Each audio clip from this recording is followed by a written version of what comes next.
My name is Scarlett Ravenwood, and for 3 years, I believed I wasn't enough. But sometimes, the universe has a sense of humor so perfect, it feels like destiny. Before I share how my ex-boyfriend's cruelest words became my greatest triumph, let me know where you're watching from and hit like and subscribe. If you've ever had someone underestimate you so badly it changed your life forever, 3 years ago, I thought I had everything figured out.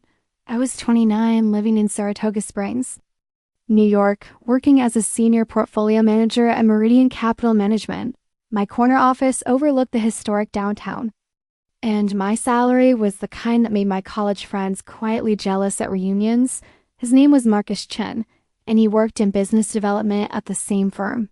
Tall, charming, with the kind of confidence that filled a room before he even spoke. We met during a company retreat in the Adirondacks, where he impressed everyone with his presentation on emerging markets.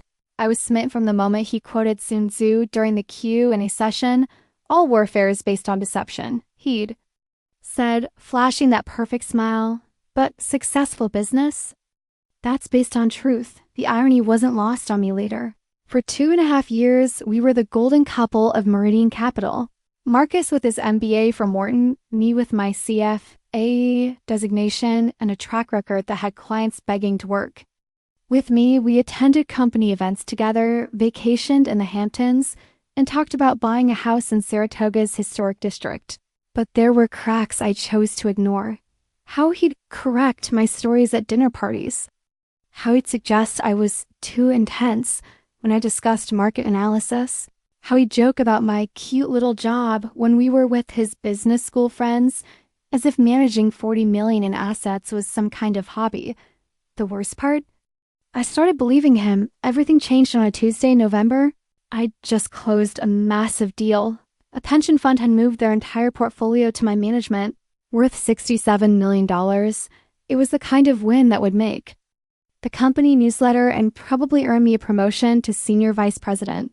I was practically floating when I got home to Marcus's apartment in downtown Saratoga. I'd moved in 6 months earlier, though we'd never officially discussed it. I just stayed more and more nights until my lease expired and he said it made sense. Marcus. I called out, kicking off my heels and waving the signed contract. You're not going to believe what happened today. He was in the kitchen, still in his suit, but something was off. His usually perfect hair was disheveled, and he was gripping a glass of scotch like it was a lifeline. We need to talk, he said without looking up. Those 4 words. They say your stomach drops, but it's more than that. It's like your entire nervous system short circuits for a split second. About what? I set down my papers, my celebration suddenly feeling foolish. About us, about this. He gestured vaguely around the apartment. Victoria, I've been thinking a lot lately. Thinking about what? He finally looked at me and I saw something I'd never seen before in his eyes. Pity, you're a good person, he started. And I knew immediately that whatever came next would destroy me. But I don't think we're compatible long term. What do you mean compatible? My voice sounded strange, too high. He took a long sip of scotch. I'm 32, Victoria. I need to think about my future, my career, the kind of life I want to build. I thought we were building that together. That's just it.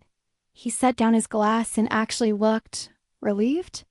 I've been offered a position at Goldman Sachs, New York City. It's everything I've worked toward. That's amazing.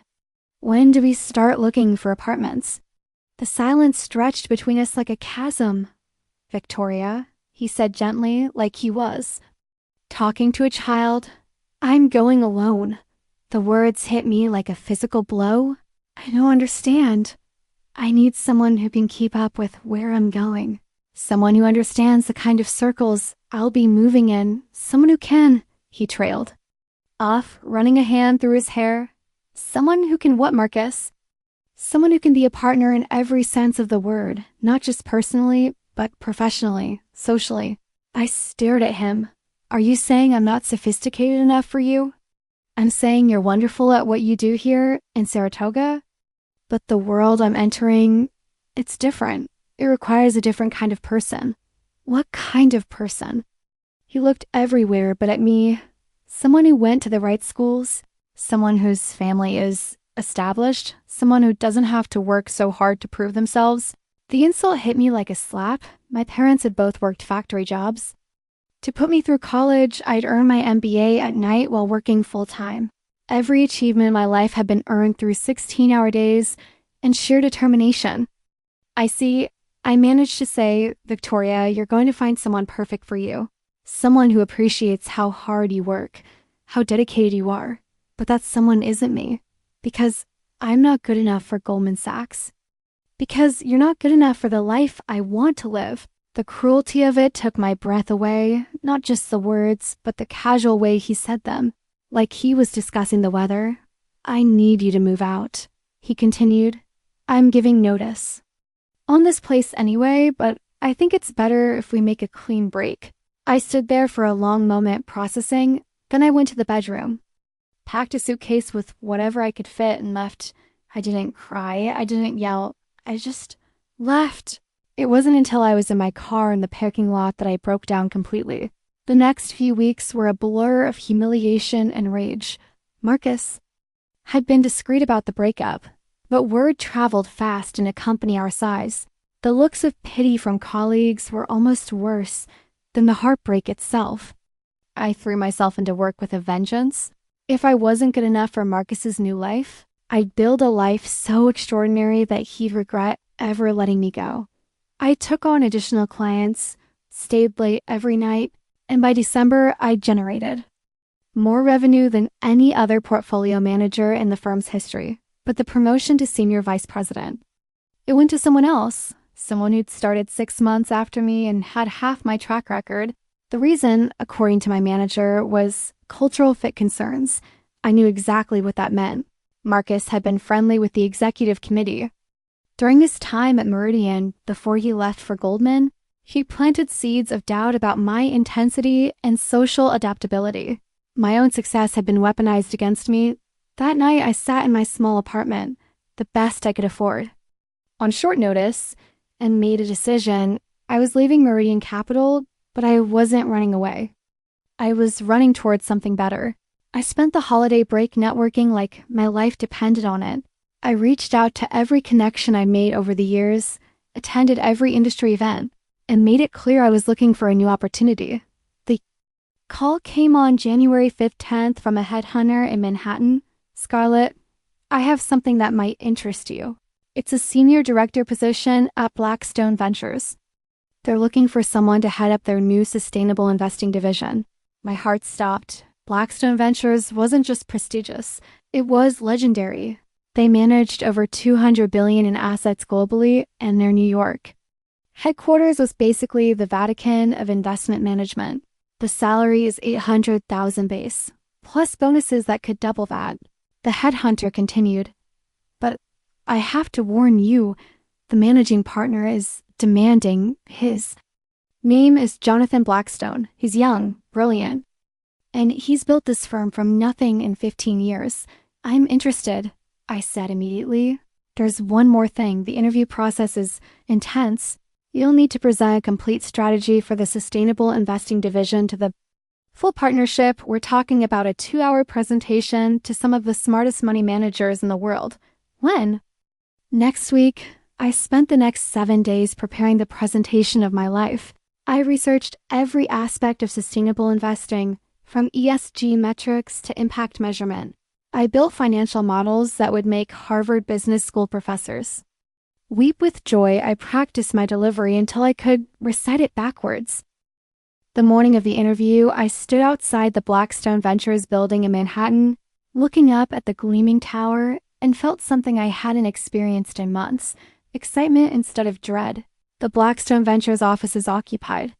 The top 10 floors of a midtown skyscraper, everything was sleek glass and steel, with original artwork that probably costs more than most people's houses. I was escorted to a conference room with floor-to-ceiling windows overlooking Central Park. 7 partners sat around a massive mahogany table, 6 men and 1 woman, all impeccably dressed and radiating the kind of confidence that comes from managing unfathomable amounts of money. At the head of the table sat Jonathan Blackstone himself. I'd researched him extensively, of course, but seeing him in person was different. He was younger than I expected, maybe 35, with dark hair and the kind of sharp features that suggested he was always thinking 3 steps ahead. His suit was perfectly tailored, and when he looked at me, I felt like he could see straight through to my soul. "Miss Ravenwood," he said, standing to shake my hand. "I've read your track record at Meridian. Impressive. Thank you, Mr. Blackstone. Please call me Jonathan. Now I understand you have a presentation for us about sustainable investing." "I do. Before you begin, I want to be clear about something. This isn't just about the money. Though the money matters, this is about building something revolutionary. Something that changes how the entire industry thinks about profit and purpose. If you're not ready to append everything you think you know about investing, you should leave now." I looked around the table at 7 of the most powerful people in finance. "I am ready," I said, for the next 2 hours. I gave the presentation of my life. I talked about the future of sustainable investing, how ESG metrics were becoming the new standard for risk assessment, and how Blackstone could lead the industry instead of following it. I presented financial models showing how sustainable investments consistently outperform traditional portfolios over 5-year periods, but more than that. I talked about vision, about building something that would still matter in 50 years. When I finished, the room was silent for a long moment. "Questions?" Alexander asked his partners. They grilled me for another hour. Technical questions, strategic questions, philosophical questions about the role of business and society. I answered everyone with the confidence of someone who'd spent months preparing. For this exact moment, finally, Jonathan stood. "Thank you, Ms. Ravenwood. We'll be in touch." I left the building with no idea how I'd done, but I knew I'd given everything I had. The call came 2 days later. "Scarlett, this is Jonathan Blackstone. Do you have a moment to talk?" My heart hammered against my ribs. "Of course. I want to offer you the position of Senior Director of Sustainable Investing at Blackstone Ventures. The salary is $1.2 million base, plus performance bonuses that could bring your total compensation to $3 million annually." I sat down hard. It was more money than I'd ever imagined earning. "There's more," Jonathan continued. "You'll have complete autonomy over your division, a team of 12 analysts, and a starting fund of $5 billion to deploy." Yes, I accept." "Excellent. I'll have the contracts drawn up. Oh, and Scarlett, welcome to the big leagues." Moving to Manhattan was like stepping into a different universe. Jonathan had arranged a relocation package that included a temporary apartment on the Upper East Side while I found something permanent. The apartment was larger than my entire house in Saratoga, with views of the city that made me feel like I was living in a movie. My first day at Blackstone Ventures, I was introduced to my team, 12 incredibly smart analysts from top universities, all eager to build something revolutionary. My office was on the 52nd floor, with windows facing south toward the financial district, but the real shock came during my first week when I was invited to a partners meeting. As I walked into the conference room, I saw a familiar face sitting at the table, Marcus Chun. He was wearing an expensive suit and had the same confident smile I remembered, but when he saw me, his face went white. "Scarlett?" he said, his voice barely above a whisper. "Hello, Marcus," I replied calmly. Taking my seat at the table, Jonathan looked between us with interest. "You two know each other?" "We used to work together," I said simply. "Ah, yes, Marcus mentioned he came from Meridian Capital, small world." Jonathan's smile was sharp. "Marcus, meet Scarlett Ravenwood, our new Senior Director of Sustainable Investing." I watched Marcus process this information. The woman he deemed not good enough for his new life was now sitting at the same table as him, with a title that outranked his. "Congratulations," Marcus managed to say. "Thank you," I replied, then turned my attention to Alexander. "Should we begin the meeting?" Over the next few months, I threw myself into building the sustainable investing division. The work was challenging and exhilarating in ways I'd never experienced. I was creating something from nothing, with the backing of one of the most respected firms in the world, my relationship with Jonathan was strictly professional. But I found myself looking forward to our weekly strategy meetings. He was brilliant, yes, but more than that, he was genuinely interested in my ideas. He never talked down to me or suggested I was too intense. Instead, he pushed me to think bigger, to be bolder. "You're being too conservative," he said during one of our sessions. "This projection assumes we only capture 5% of the sustainable investing market. Why not 15%? "Because 15% seems unrealistic," I replied. "Victoria, do you know what this firm's biggest asset is?" I thought about it. "Your reputation?" "No, it's our willingness to pursue opportunities that seem unrealistic to everyone else. That's how we built $200 billion in assets in 15 years. He was right. Over the next quarter, I revised my projections upward and started pursuing clients I'd initially thought were out of reach. By June, my division had deployed $3 billion of our $5 billion fund and was generating returns that exceeded even my most optimistic projections. Meanwhile, Marcus was struggling. His role in business development was important, but it was also highly competitive. Every month, the partners reviewed performance metrics, and Marcus's numbers were underwhelming. It wasn't that he was failing. Exactly, he was adequate, but adequate wasn't enough at Blackstone Ventures. The shift in my relationship with Jonathan happened gradually. It started with longer strategy meetings that somehow turned into discussions about philosophy and life.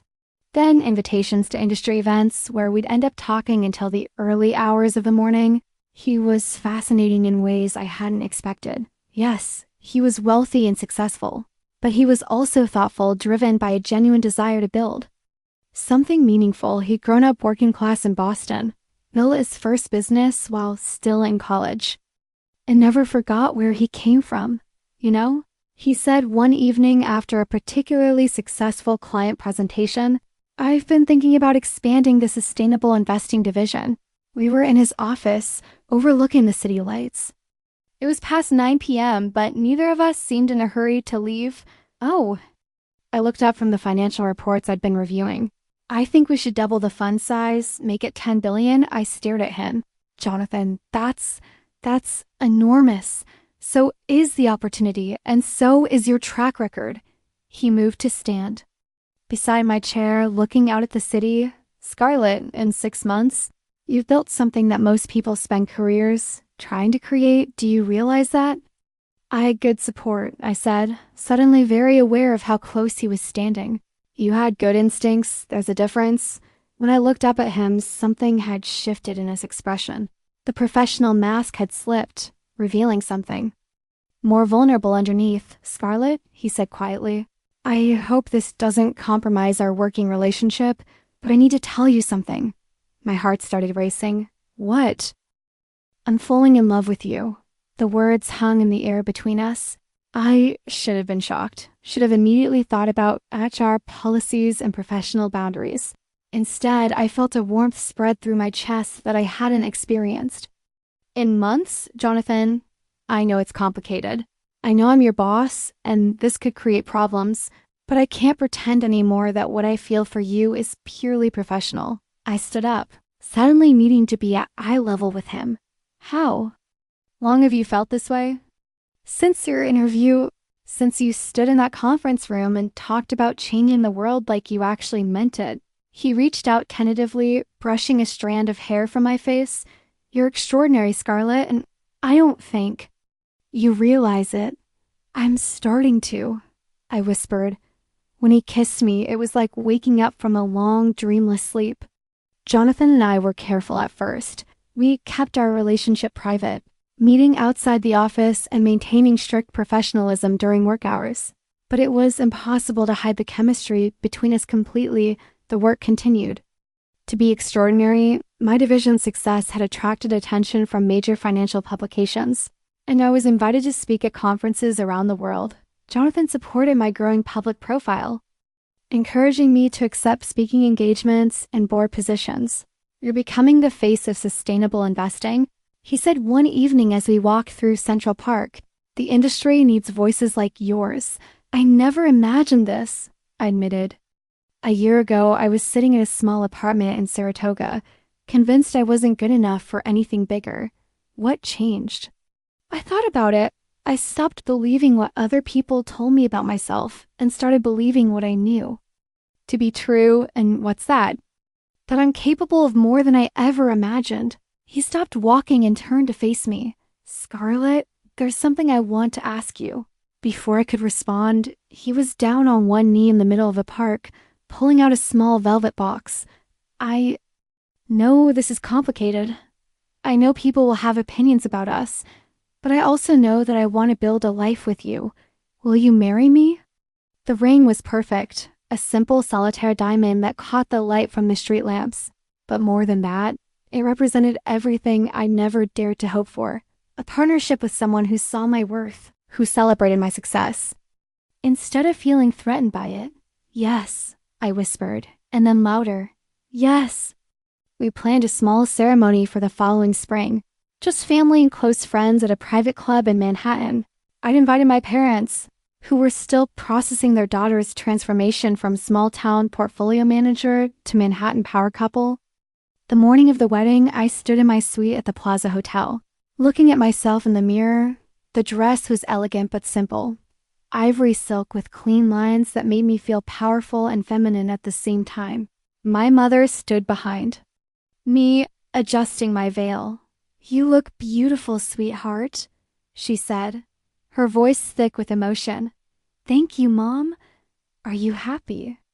I turned to face her, happier than I ever thought possible. "Good, you deserve this, Victoria. You deserve someone who sees how special you are." The ceremony was perfect. Jonathan looked impossibly handsome in his tuxedo.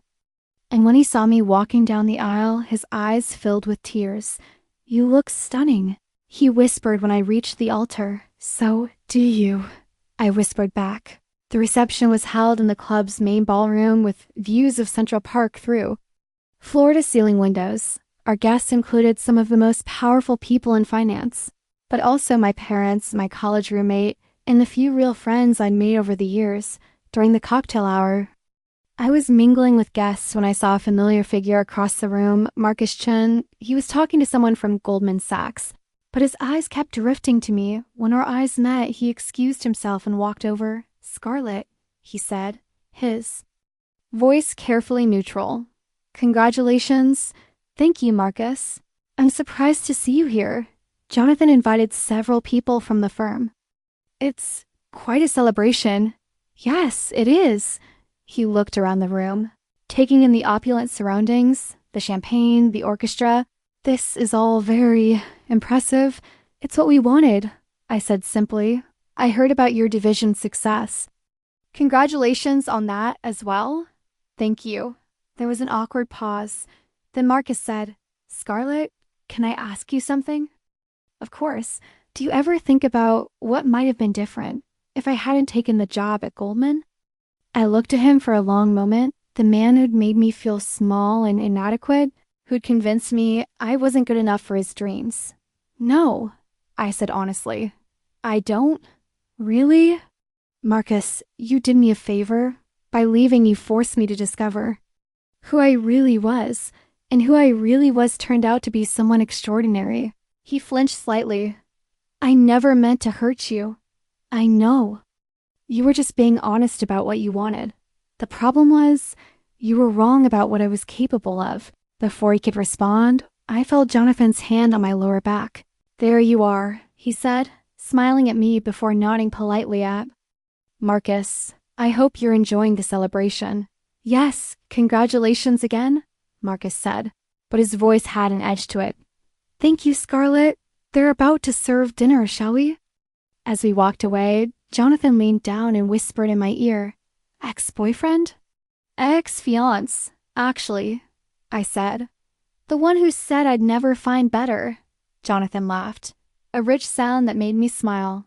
Well, he certainly got that wrong. We spent 2 weeks in the Greek islands, staying at a private resort that Jonathan had rented in its entirety.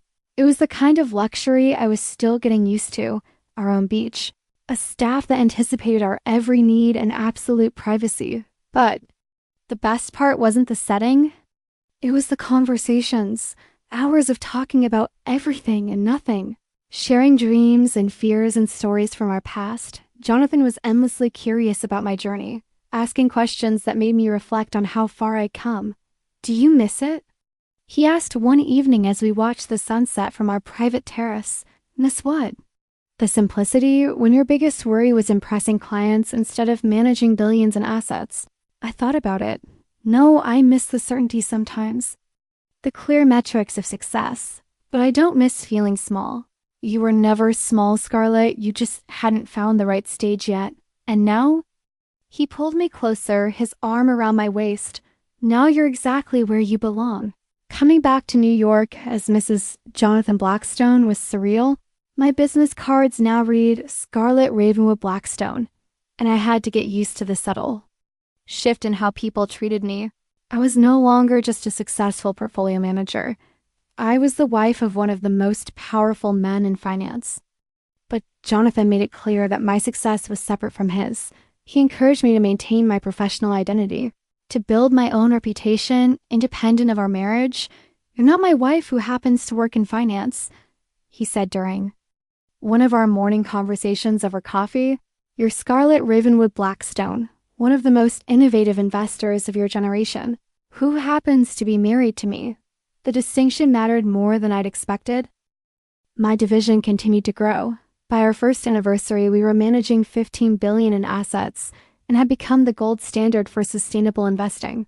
I was invited to speak at Davos, featured on the cover of Forbes, and named one of Fortune's most powerful women in business. But the moment that meant the most came during the routine partners meeting in November. The quarterly review meetings at Blackstone Ventures were notorious for their intensity. Every partner presented their division's performance, and Alexander asked pointed questions that could make grown men sweat. Marcus had been struggling all year. His business development numbers were consistently below target, and there were whispers that he might not make it to the next annual review. When his turn came to present, I could see the desperation in his eyes. He prepared extensively, but the numbers spoke for themselves. His division had generated less new business than any other department. "Marcus," Jonathan said after the presentation, his voice neutral but firm, "can you explain why your acquisition numbers are down 30% from last year?" "The market has been challenging," Marcus began, but Jonathan cut him off. "Scarlett's division has acquired 12 new clients in the same period. The market seems to be responding well to the right approach." I kept my expression neutral, but I could feel Marcus's eyes on me. "With respect, sir, sustainable investing is a niche market with less competition. Traditional business development faces different challenges. Are you saying Scarlett's success is due to easier market conditions?" The room was silent. I could feel everyone watching this exchange, waiting to see how it would play out. "I'm saying," Marcus continued, his voice getting stronger, "that's some divisions have inherent advantages." Jonathan's expression didn't change, but I could see the steel in his eyes. "Marcus, I want to make sure I understand your position. Are you suggesting that Scarlett's division's success, $15 billion in assets, 37% returns, 12 major new clients, is due to inherent advantages rather than superior performance?" "I'm suggesting that context matters." "You're right, context does matter." Jonathan stood up, moving to the whiteboard at the front of the room. "Let's look at some context." He wrote a series of numbers on the board. Scarlett's division. Year 1, $5 billion starting fund. Year 2, $15 billion. 37% returns. 12 new clients. Then he wrote another set of numbers. Business development. Year 1, established client base. Year 2, declining metrics across all categories. He turned back to face the room. "The context, Marcus. Is that Scarlett built something extraordinary from nothing? While you've managed to shrink an existing business?" The silence in the room was deafening. "Furthermore," Jonathan continued, "Scarlett's division has generated more revenue for this firm in 18 months than business development has in the last 3 years combined." I could see Marcus's face flushing red. "The question," Jonathan said, returning to his seat, "is whether business development can turn things around, or whether we need to restructure that division entirely." After the meeting, Marcus cornered Me in the hallway, you couldn't just let it go, could you? He said, his voice low and angry. Let what go? This whole revenge fantasy, you had to come here to my firm and show me up. I stared at him. Marcus, this isn't about you. This is about my career. Bullshit, you came here because you knew I worked here. You married Jonathan because you knew it would hurt me. The accusation was so ridiculous, I almost laughed. You think I built a billion-dollar division and married the man I love just to spite you? I think you never got over what I said in Saratoga. You're right, I said, my voice getting quieter.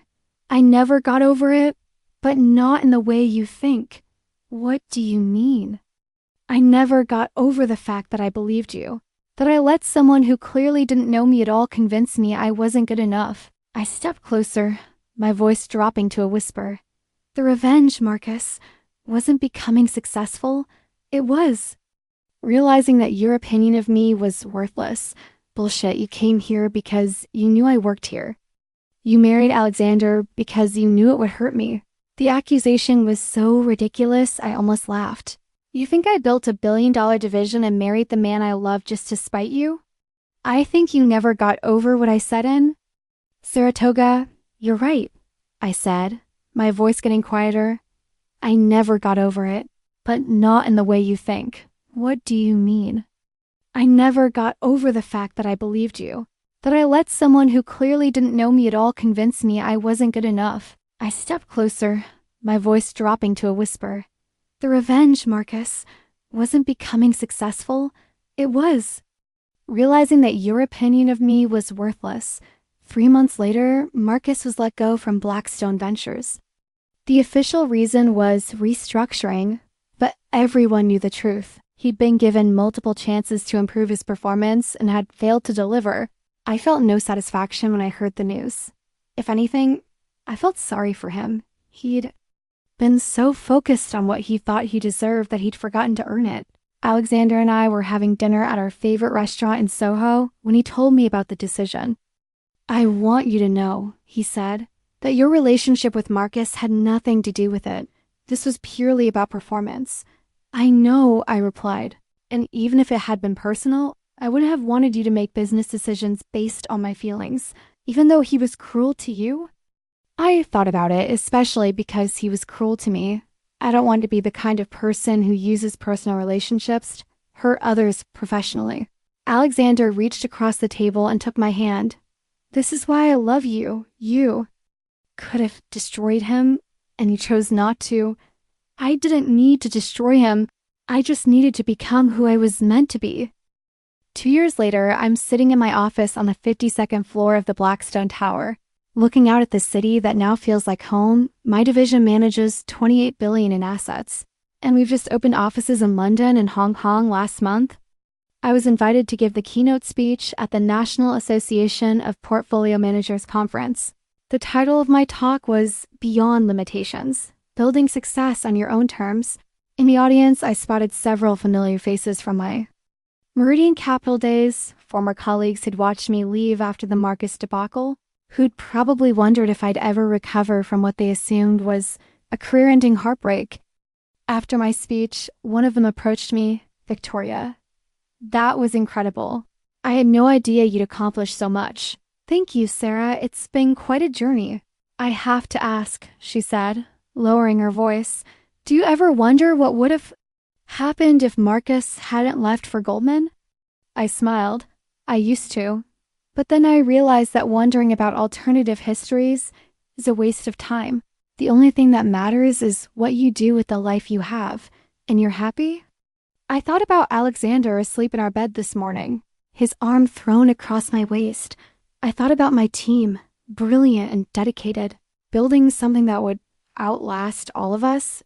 I thought about the conference I just addressed, sharing my story with young women who reminded me of myself 5 years ago. I'm exactly where I'm supposed to be, I said that evening. Alexander and I hosted a dinner party at our apartment on the Upper East Side. The guest list included Nobel laureates, Fortune 500 CEOs, and a few close friends from our pre-Manhattan days. During dessert, Alexander stood up with his wine glass. I want to make a toast, he said, to my wife, Victoria, who just gave one of the most inspiring speeches I've ever heard. Everyone raised their glasses. But Alexandra wasn't finished. 5 years ago, someone told Victoria she wasn't good enough for the life she wanted. Tonight, I want to say to that person, wherever you are, thank you. Thank you for being so spectacularly wrong that you forced an extraordinary woman to discover just how extraordinary she really was. The room erupted in applause, but I was looking at Alexander, this man who saw me so clearly, who celebrated my success without feeling diminished by it. Later, as we were cleaning up, I found myself laughing. What's so funny? Alexander asked. I was just thinking about something Marcus said to me once. He said I'd never find better than him. And he was right. In a way, I didn't find better. I found perfect. Alexander smiled, pulling me into his arms. So did I. Have you ever had someone tell you that you weren't good enough, only to discover they were wrong about everything? Sometimes the most powerful revenge isn't proving them wrong. It's proving yourself right. My ex-boyfriend thought he was doing me a favor by being honest about my limitations. Instead, he did me the greatest favor of all. He forced me to discover that I didn't have any. If my story resonated with you, hit like, subscribe to Silent Revenge, and share your truth in the comments. Because sometimes the best revenge is living so well that your past becomes irrelevant. Thank you for listening to my story, remember. You are capable of more than anyone else believes, including yourself. The only opinion that matters is the one you prove with your actions. Until next time, this is Victoria Sterling Blackstone, reminding you that sometimes justice doesn't make a sound. It just makes a life so beautiful that it speaks for itself.